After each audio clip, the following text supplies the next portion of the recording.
Okay, hello to all. Here today in the Tier 8 British aircraft carrier, Implacable. We're on Northern Lights modus domination. Moving on from yesterday's video on the Graf Zeppelin, we've moved on to an equally, if not almost worse carrier. Also, our boy Khanekanan is here, so we give him a report. But since it's Khanekanan, he gets a compliment to balance it out.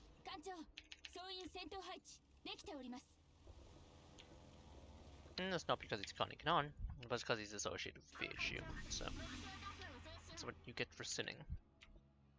Don't approve of some of the messaging by some choice individuals.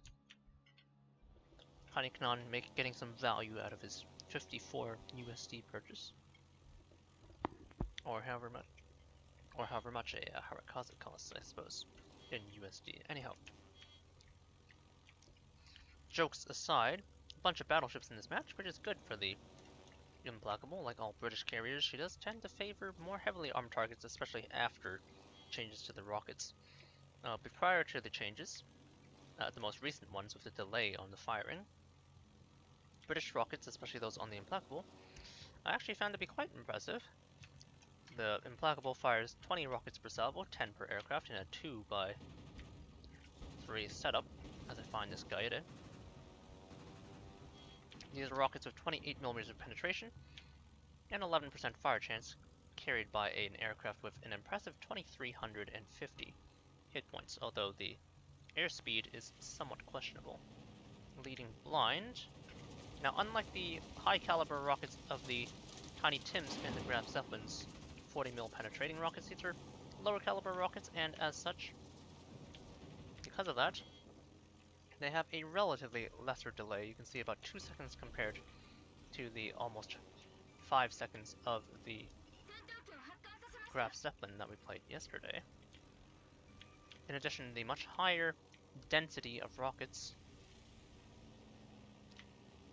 does allow me to basically bracket more easily. You can see him dodging out on most of the damage still, nevertheless. So those formerly quite impressive rockets have become, well, just as mediocre as the rest. Enemy Igla appears to have beached on that rock, so we're gonna actually just go over and spot him. Flying my level bombers, this is the primary armament of the Implacable. Use them when you can. Excuse me.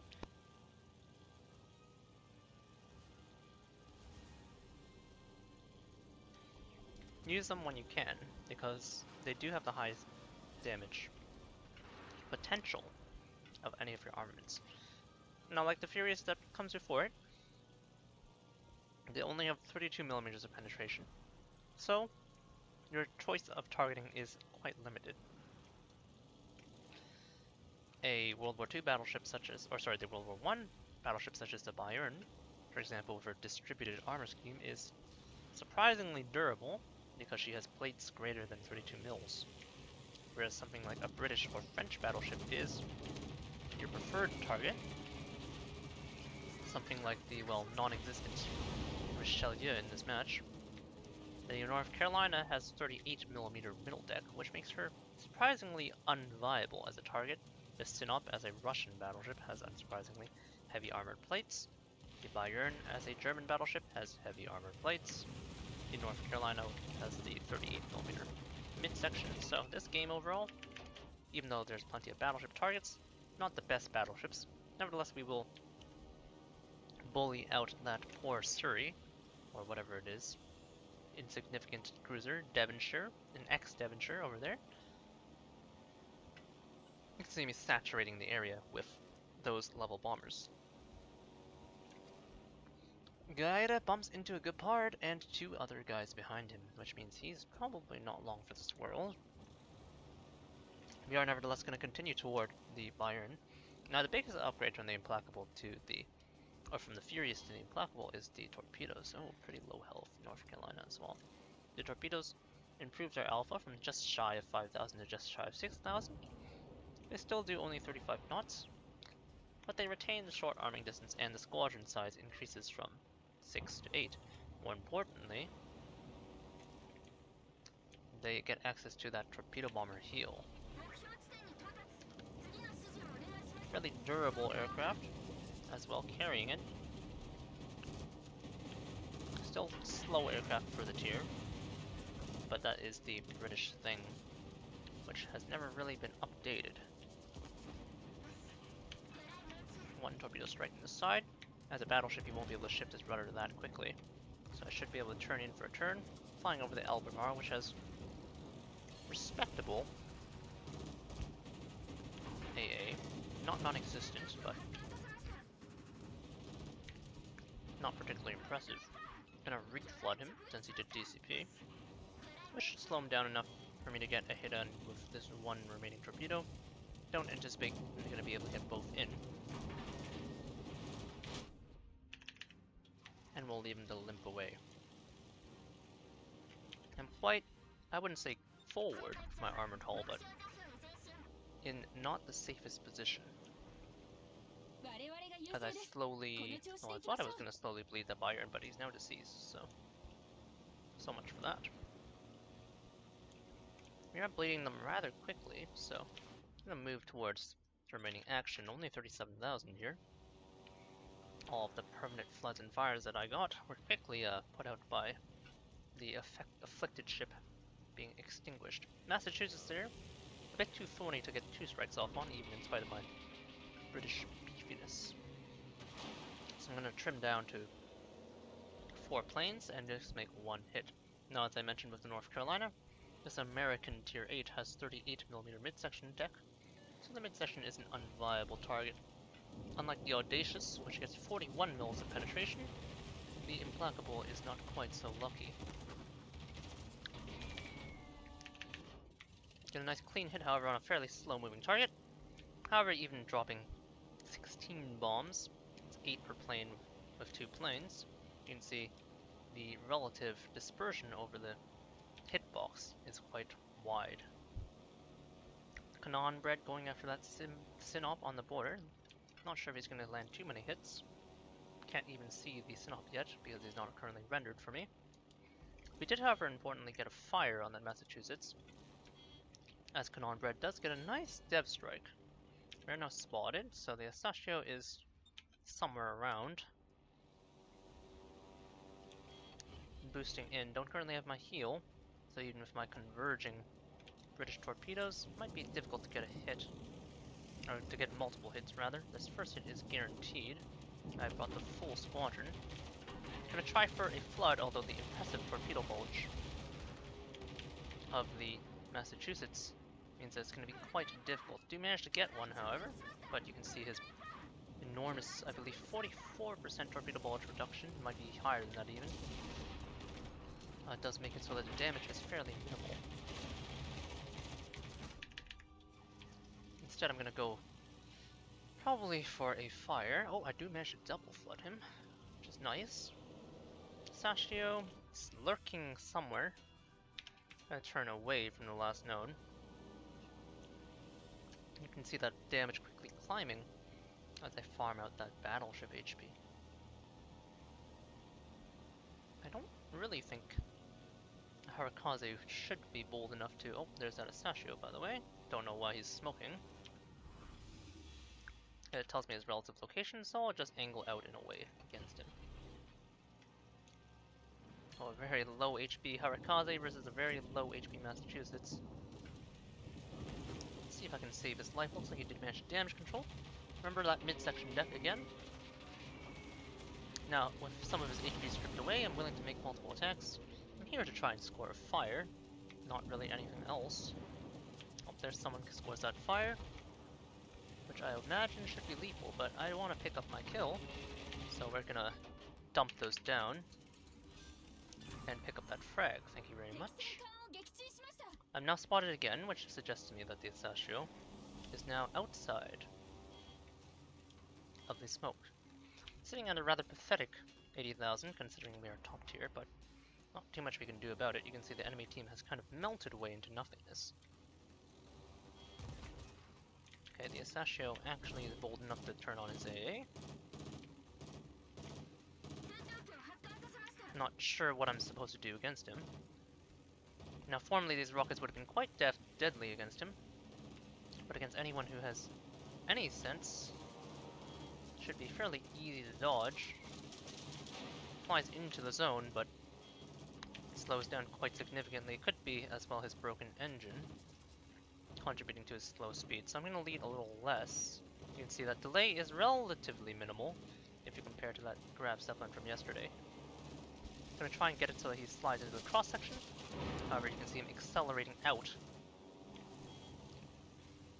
of the range of fire. I'm waiting for him to turn broadside, because that will indicate to me that he's getting ready to fire. Okay, he's moving at full speed. Gonna move to full. He's almost within secondary range.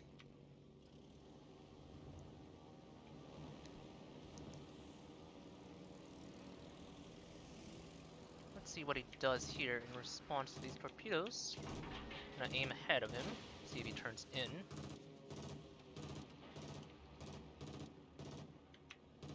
The converging nature of these torpedoes now comes into handy for fighting in these sorts of situations. Okay, so there's one set. Swing hard to port.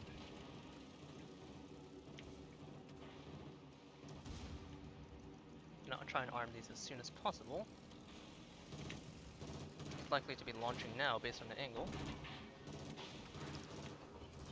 Just trying to force him away from my hull. I'm fairly heavily armored, so his little pea shooters are going to have trouble dealing damage to me. Okay, finally got a decent lineup with a decent lead. However, my slow-ish 35 knot torps are not particularly deadly. Although, versus a low HP ship like the Asashio, still nothing to be scoffed at. Gonna swing around full rudder to the other side. And clean him up. You can see the torpedoes were definitely a lot more effective.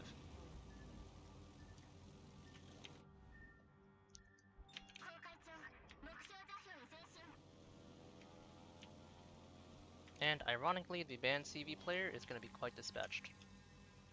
And at this point, maybe I should acknowledge Khanekanan's presence and say hello.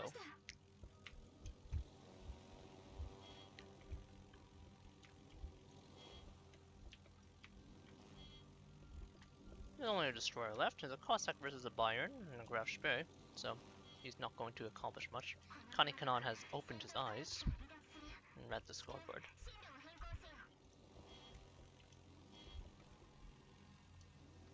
That's quite alright. We'll take it. This game was a bit of a stomp, so my score is, well, not very reflective of us being top tier, but it is what it is. We'll take the Kanan highlight reel and call it a day. Now these rockets are not going to be very effective versus a smoked up Cossack.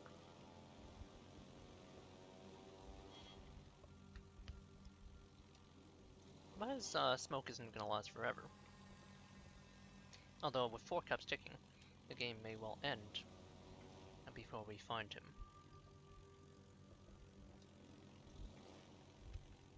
Okay, so he's out of smoke now. He fires because, well, he knows he's going to get found. 4,000 health. I can't kill him in one pass, probably. Although if he sails straight, even a Bayern can easily dispatch him. And there he goes. So just shy of 6 digits. 98,000. 11 torpedo hits, 16 bomb hits, 2 caps, 2 kills, some glancing rocket hits, 5 fires, 6 torpedo hits, and a secondary hit. Team score wise, just about at the top, since I did get to devour that Asashio all by myself. And detailed report wise, you can see this game, a lot of emphasis on the torpedoes. The bombs really unsuccessful. Not too many hits on the Massachusetts. Most of the damage there is from fire and flood.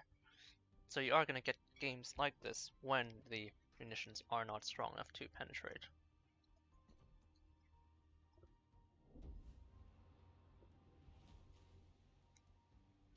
Oof. Alright, well, I was reported. Heavens knows who possibly could have reported me. Couldn't have possibly been those banned CV players who were playing two destroyers in a clan called Ban CV, one of which failed to torpedo an Implacable at 5 kilometers. One can only wonder. But anyhow, just for thoroughness, we'll play one more. And hopefully it won't be too overly horrible. But of course, with the way the player base is, this is a hard thing to guarantee.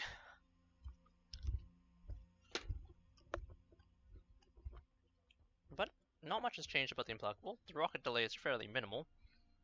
It's significant enough that it's hard to guarantee damage onto a destroyer now who's paying attention, but otherwise for interacting with the other two classes of ships, or other 3 classes, soon to be at 4 classes, with the introduction of submarines, I would imagine versus subs, rockets are still kind of whatever, and then versus battleships and cruisers, because the delay is not as significant as that of the Tiny Tims or Graf Zeppelin rockets, should be fairly alright.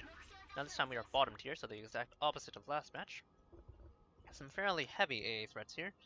Even just at tier 8 Cleveland is not pleasant to look at, and then there's the Salem, Minotaur, Smolensk, Holland, Friesland. So, plenty of flak gonna be thrown our way. Now, there is a lion, so there's one ship we can farm with kind of whatever AA. But otherwise it's gonna be a pretty tough match, so unlike the last game where it would have been very easy to kind of plow through them even without my team stomping on the enemy, I kind of do need my allies to contribute quite a bit in this situation.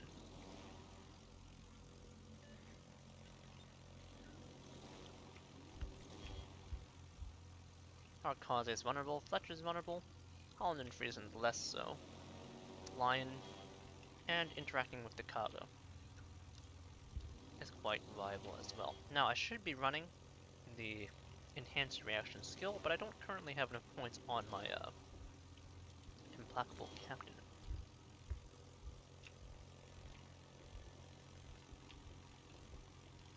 Someone is saying they're max AA Olin, but it's a Kaga, so he doesn't really care. Lion showing up quite early, as well as the Minotaur. Want nothing to do with that. He will destroy my entire squadron after I deal 2,000 damage to him, and then he'll press heal and laugh. So, not something I want anything to do with. Montana spotted as well. I really want to find the Lion or a destroyer that is not named Holland. Okay, there's that Lion. Okay, I actually found that Lion, so pardon me. But he's for later. The rockets are not particularly good against the Lion. He has 32mm plate. I have 28mm of penetration. Just gonna do a quick sweep. Now, because I don't have particularly effective fighters, I'm more than willing to expend them spawning. But this Fletcher is kind enough to have his AA on. There's a Salem behind him, but these rockets aren't going to be doing too much in a bottom tier game anyway. I shouldn't be watching this, by the way, but I'm just showing the delay for the purpose of this video. Salem backing them up. Gonna again reach for those level bombers. These are for the Salem and not so much the Fletcher.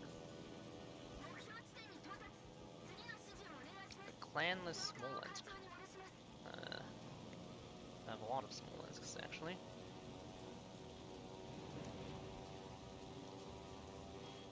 And beside him is a Harikaze.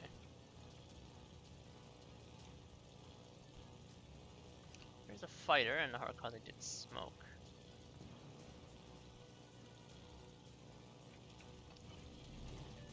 Venom is trying to get in position, but it is not a good position to be a Venom in. Fletcher AA denting my planes, now entering the Salem's AA.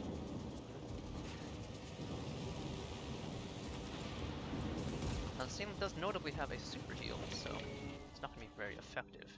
Should find better targets. That isolated Lion, I guess, is going to be the best we're going to get. My Olin does manage to pick up the Harikaze, which is a good start.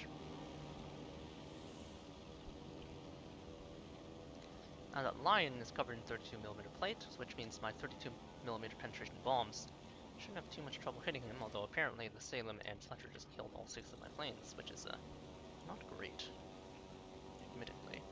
Enemy small one's in a fairly forward position, as well as a Cleveland.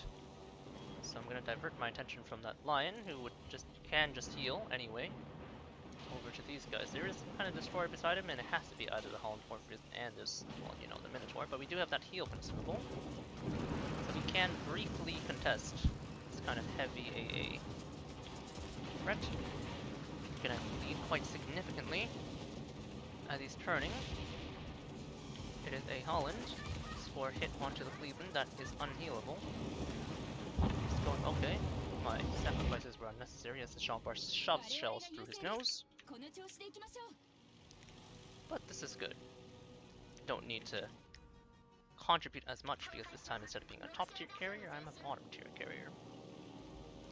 Enemy is left with 2 ships over here at ACAP to my significant number. It looks like 6.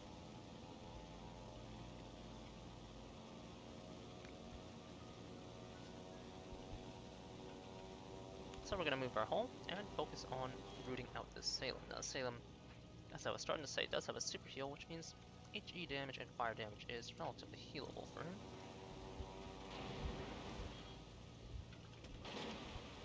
Nevertheless, we'll have to make do with what we have. Looks like the Salem popped his radar.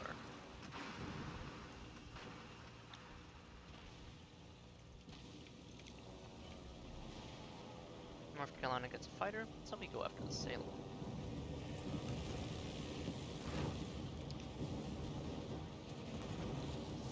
He can't move that much.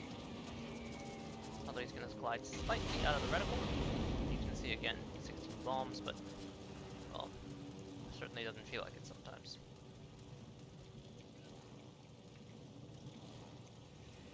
I know exactly where he is. He doesn't have many options for moving, so I'm just going to pre-arm it. Oh, he did reverse.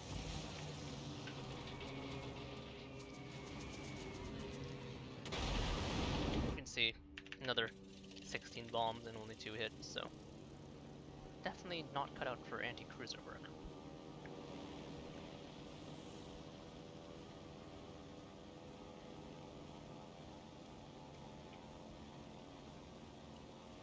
Salem's the last one left versus the Vladivostok and Colbert and several destroyers. Hopefully I can deal with him, because I'm going to move on to bigger fish. Such as this Lion who is separating from the Minotaur.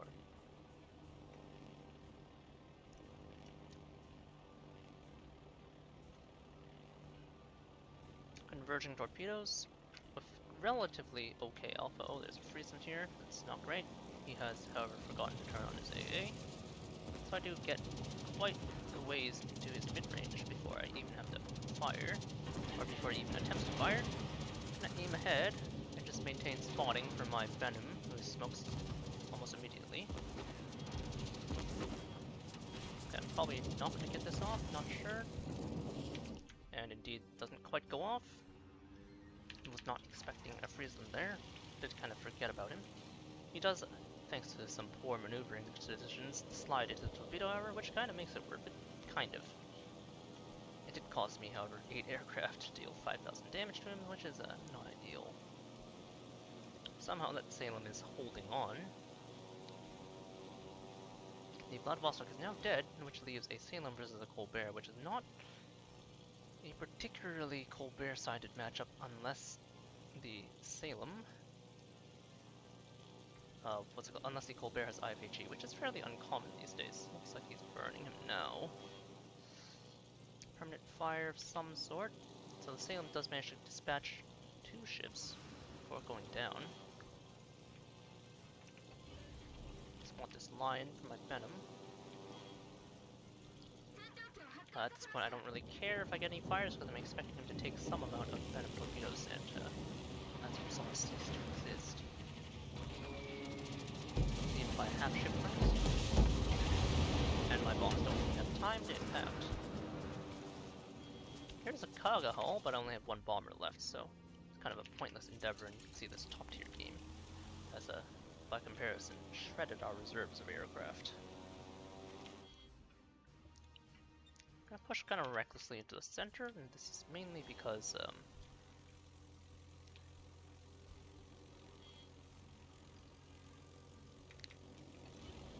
I don't anticipate dying, although that Smolensk can definitely do a number on my hull with just raw fire damage. Not too concerned about anything in this area, just gonna use my fighter to get some extra information over the mountain prior to cresting, so I don't go in blind to the Smolensk. He's firing at the Cleveland, which is interesting. Again, remember that lead time. As a cruiser, he doesn't have as many options for escaping my zone of influence. He's slowing down. Again, like I said, you don't need to watch. Nice 11 rocket hit. You can see the rockets versus thinly skinned cruisers are still quite formidable.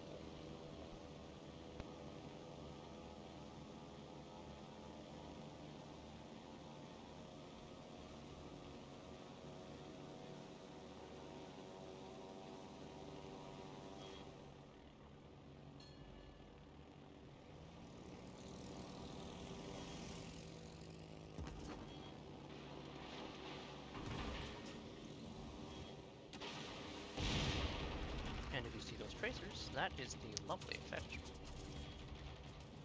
of the draw distance for Smolensk shells.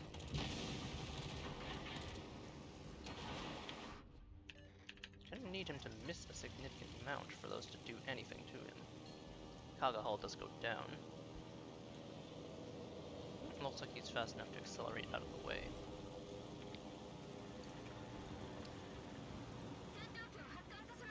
Just gonna plow straight through this into the Holland.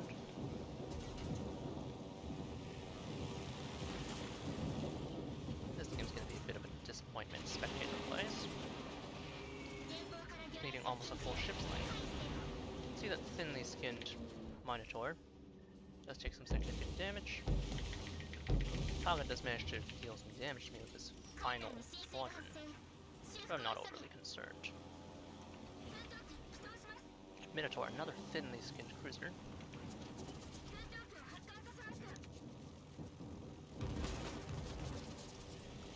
Who's gonna take a large sum of benefit over this. And not before I get my team into I guess.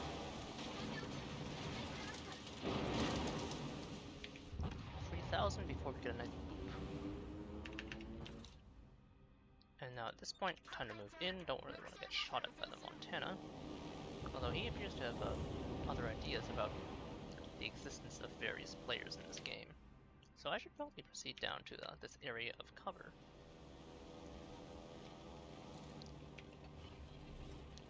Looking for that Smolensk.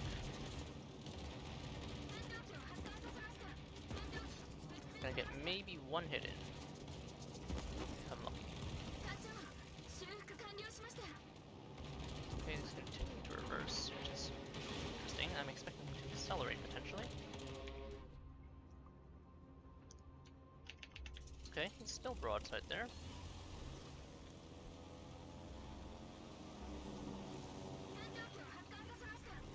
And I'm spotted. Oh, Montana is shooting at me. Unsurprisingly. And that is shooting at the enemy. So now my hull's in danger.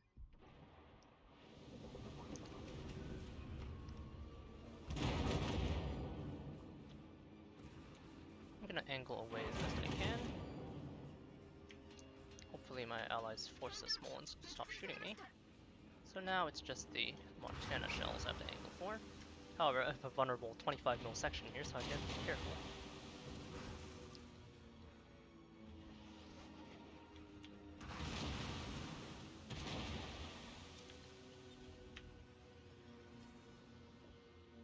Okay, well, this is about as good as I'm gonna get it, so.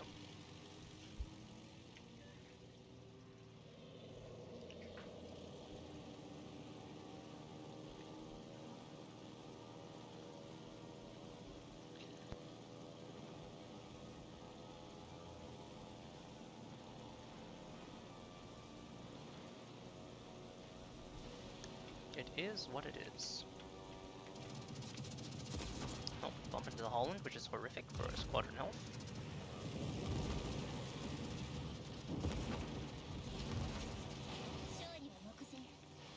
Only 8 bombs now,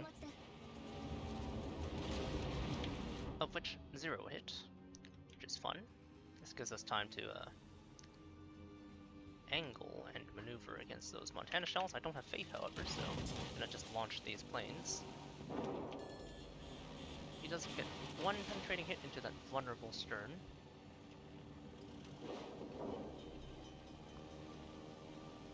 They are desperately putting shells into me. Smolensk, as you can see, showering that vulnerable area. But some of the shells do impact the armored deck there. You can see that salvo just shattered onto my deck. There, he finally kills me off. I have to pop my heal just to fly out of this zone.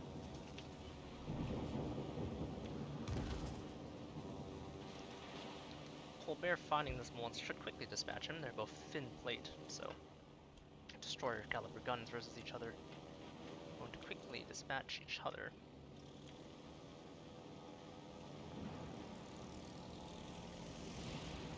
I just arm a strike anyway, just in case. There he goes.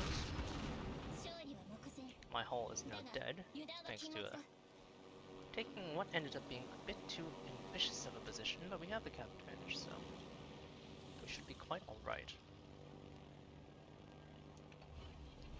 Assuming my Holland doesn't manage to kill himself, which is not a guarantee.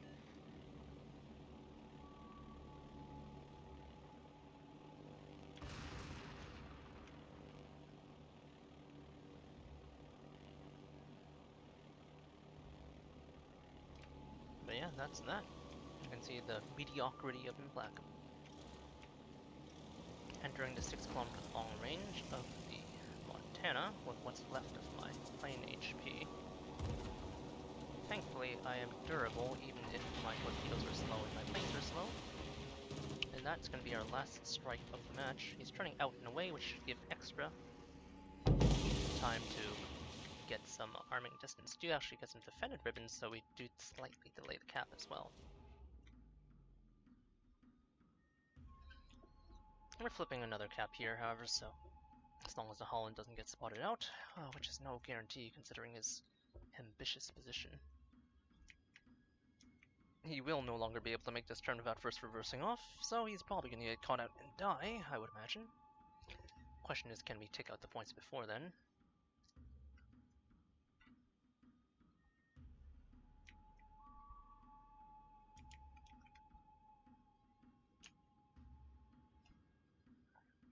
He does manage to slip the corners, so we should be quite alright from here. So only 60,000 in this match. You can see not too many munitions landed, just a lot of heavy AA fire, keeping us from doing our job. And then at the end, of course, we kind of threw away our ship. So obviously don't want to be doing that in any particular carrier. It's not really the fault of Implacable that that happened.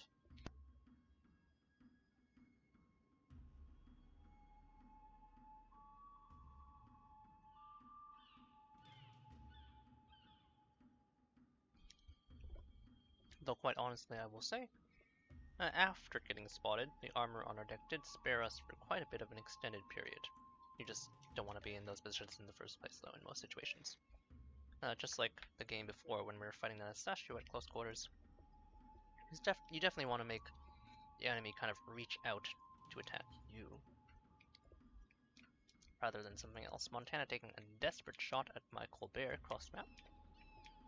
So we'll see how much damage he can deal. The Colbert is very thinly skinned, but also quite fast. And no hits. Holland is obviously inside of D and spawning the Colbert, but it doesn't really matter at this juncture.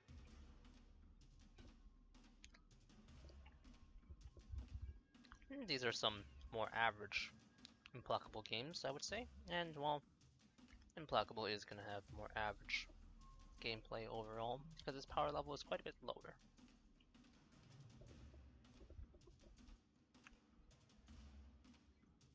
And that'll be that. Implacable with her new and freshly nerfed rockets. Although I suppose it's not too fresh at this period.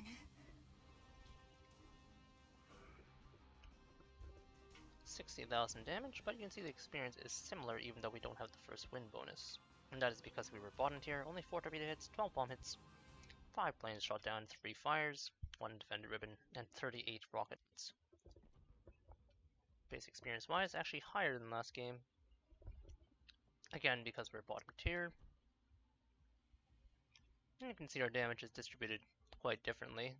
Because we used our rockets versus some thinly skinned targets, they actually managed to deal the most damage here. Like I said, their efficacy versus cruisers and battleships is pretty much the same. Just not really anything in the way of fires and flooding or torpedo alpha and bomb alpha because of the way the match went. Kind of pear-shaped, to be honest.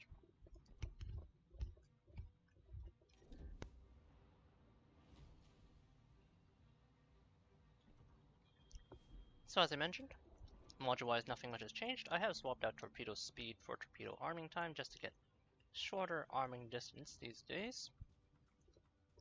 Especially because torpedo acceleration no longer exists in the captain tree for the flat plus 5 knots, so the new flat plus 5% is kind of bad if you compare the amount of speed you get for the amount of arming distance you get, so I opt not to take any torpedo speed, just accept that Implacable torpedoes, just like Graf Zeppelin torpedoes, are slow as molasses. Now this is my standard build almost. I would probably take this Core 9, right? And then Demolition Expert on basically every build. But there's quite an argument to be made for taking enhanced reactions. Before you take your bomber flight control, it only gives 5% speed to one squadron, whereas these fighters are relevant for most of the game. And taking this 4-point enhanced reaction skill does make your fighters quite a bit more useful. However, I'm kind of just waiting for a captain skill rework patch to come down. It should be coming soon now, on patch 1.7, I believe. We just entered 1.6 as of this recording, so in about a month's time you'll get your free captain resets and you can do them then. Since the Implacable is not exactly a competitive carrier, it's a lot less important for random battles to take enhanced reactions, so I'm just leaving it as is for now, but just be aware. Air Supremacy into Improved Engines into Aircraft Armor into Survivability Expert.